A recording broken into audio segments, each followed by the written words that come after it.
Back to Dollar Less Food. We're back in the bedroom. I was gonna do this video out in the living room, but my roommate is sleeping and I don't want to wake him up because apparently sometimes when I make videos I'm too loud. I mean, I don't get it. I'm not that loud of a person. I mean, if you actually know me personally, I'm a pretty loud person at times, but I try and have a nice soothing tone for all of the videos. Yeah, for all you ASMR guys, that was your little treat for the week. But we're going back to the drinky poos, because you know what? Why not? I found a drink that's a drink in a drink with a little bit of another drink. And I've never had it before. I found it for $1, and I don't even know what it's going to be like. I'm kind of nervous. We're talking about the off-camera, bring it into the in-camera.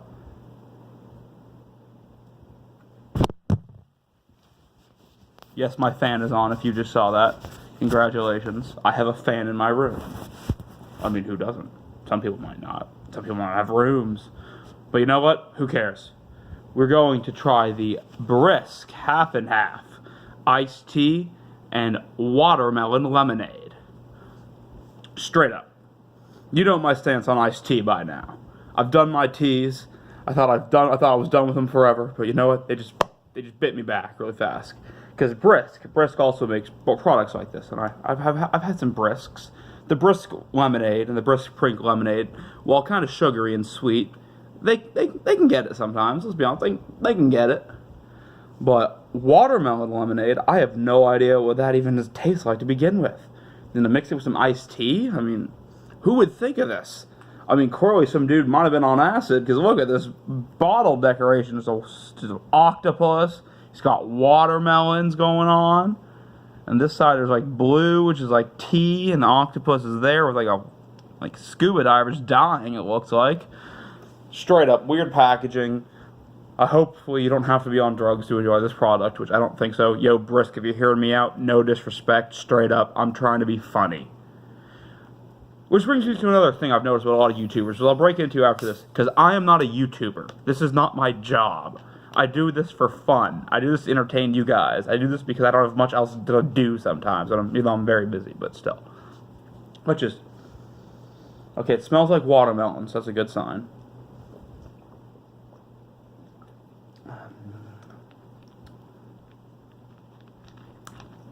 Alright. Weird flavor. The first thing that hits you is just BAM! Some watermelon juice just straight there into the jaw. This side, because I drink it, went down that way. And then, after that, I got a hit of tea. Just tastes like iced tea. It's just like standard tea.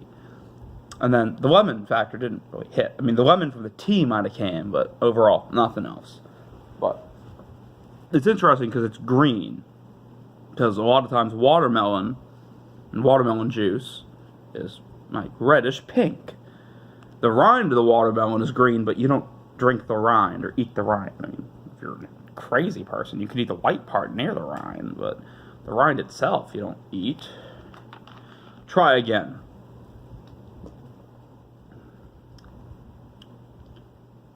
Yeah, it just tastes like watermelon tea. Straight up. This lemonade part is a lie. This tea part is true. This watermelon is definitely right.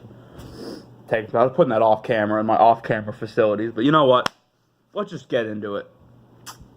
I've been seeing a lot of things recently on YouTube and with other YouTube people that make videos talking about copyright strikes and this and that, especially for a lot of people that use videos under fair use. And I understand that some of them are getting frustrated that major companies like Sony, Viacom, Paramount are like, you used this 5-second clip and didn't explain it. Ba-boom, no money. You know what? I understand that it might stink, but at the same time, where in life did you decide, I'm going to make YouTube my full-time job? Not that I'm disagreeing with it, not that I have any issue with it, but being as that someone who's been around YouTube since the beginning, basically, not the beginning, but around 2007, I learned what YouTube was, saw what it was.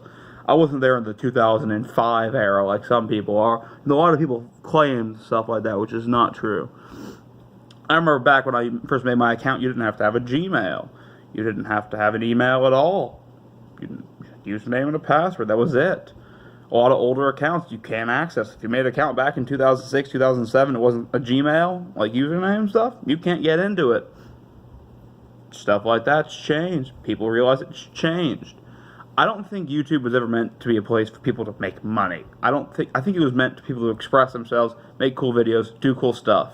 And I know this is kind of weird for me, for a feud reviewer to say this, but people just gotta have fun with it. And I understand that you can make money off of paid promotions and stuff like that. That's great to do if you want to. But whenever I see people saying, this is my livelihood, they're killing my livelihood, give me a Patreon, give me a join my account. I mean, I got no issue if people want to do that. But it just doesn't seem like it's the right movement. And I know from some guy, 24 subscriber, dollar or less food, he's got nothing. If I had 15,000 subscribers, you know dang well I'd put the ad revenue on it, which the minute I hit 4,000 subscribers, I'm instantly putting in ad availability on all of my videos. And since they're all PG and nice and meet all the ad protocols ever, once I get all the requirements, I'm going to put ads on these videos. So you guys are lucky because you're beating the pre-ad days, unless the ads take over the world, in which case we're all done. But you know what? We're good. We're good. We're good, good, good. I know.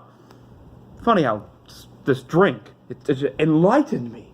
The colors, the label, just gave me these thoughts that I've never had before. Oh wait, I've always had them. You know what? Straight up. Let's end this review. I'm getting on a tangent. You guys don't want that. If you just want to have videos of me just randomly doing tangents and stuff, I'll create a secondary channel and just talk about stuff, review stuff, just talk about daily stuff, but that's not what this channel's for. This video is different than all the other ones because I wanted to extend my time for this video. I wanted to say something that I've been wanting to say for a while, and at the same time, this sucks. This straight up sucks, and I don't want to pretend like it doesn't. I'm giving it a 3 out of 10. You know what? I'll give it a 3 out of 10. Yeah, not changing my mind. The flavor, it's weird. The tea and the watermelon don't mix. The watermelon itself tastes artificial and not realistic. The tea is just an average tea, but being half gone, or cut that down to 2.5 right there. The lemonade factor isn't even there at all, so this drink is false advertising. It shouldn't be green.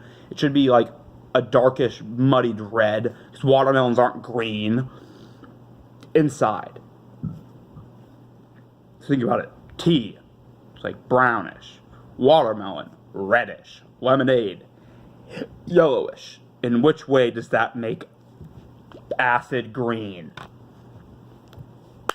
This has been Dollar Less Food, and I think I've rambled enough for today.